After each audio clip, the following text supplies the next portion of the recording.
Hey, this is Dave. So I'm doing the P1457 evap control system leakage troubleshooting.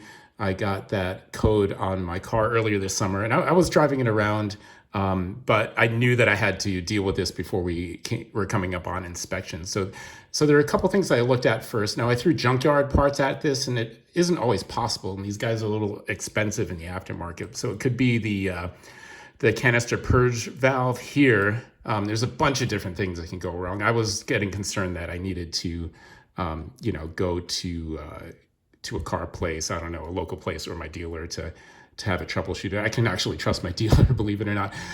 So there is a whole test for that. There is the bypass solenoid valve. There is the evap canister vent shut valve, and then this ended up being my problem. You can see that the this is the diagram. I'll show you my part out at the car, and it should make sense. But there's just all sorts of things that this ended up being my problem here, which is this canister shut valve that's attached to the charcoal canister. So I'm going to bring you out to the car, and I'll show you what I did here. You got to check on a little dog first. Is a hey little dog, you gonna watch us make a video? Yeah. Okay. She usually wants to join me out here. So I've got these valves. If you go and look on the intake, you can see the valve right there. You can see kind of like two rubber hoses coming out of there, and then it's held on by two 10mm bolts and the electrical connector. I got a bunch of different ones in the junkyard just to give them a try. These ones are OEM, they're dense, so I don't know how old they are. The one that I ended up putting on there was a Dorman one for now because it was newer, it was replaced already. So I like to try to find the parts that may have been failed and then replaced, and then I grabbed that replaced part in the junkyard. But the check engine light came back on, and these are all Densos except for the one that I have mounted. So I can always keep these as backups or maybe sell them, except that I'm not sure how to bench test them. That's the only problem with selling them.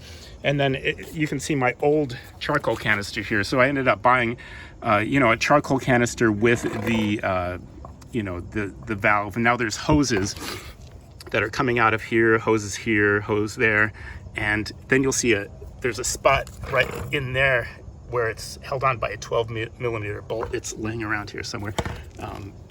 And then the back of the canister is clipped on. You see that? It's onto the metal bracket in the back. So all you have is that 10mm bolt right there. You use an extension to kind of go up and to loosen that out.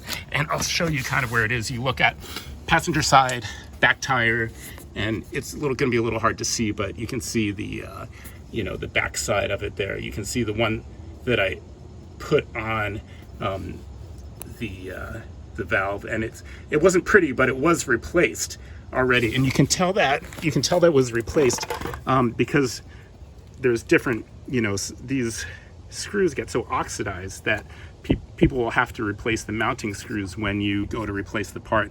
And then here's the part that this was just an extra one, so it kind of looks like that. I think that opens and closes. And so there's the electrical connector. That was the spare that I got. That's an OEM one, because you'll see the Denso sticker on the side there. So I hope that helps. I'll put a couple links to eBay in the description, so feel free to check that out. This was a little easier to get off than I thought. You just have to carefully remove all of the hoses. I was a little scared to do that, but once it dropped down, you can kind of see where everything is, and it wasn't too bad. So hopefully that'll help. So this fixed my problem, but if you still have the code and you can throw junkyard parts at it, I mean, this whole project cost me $12. So I think that's the best option is to try to find a local salvage yard and get the parts there.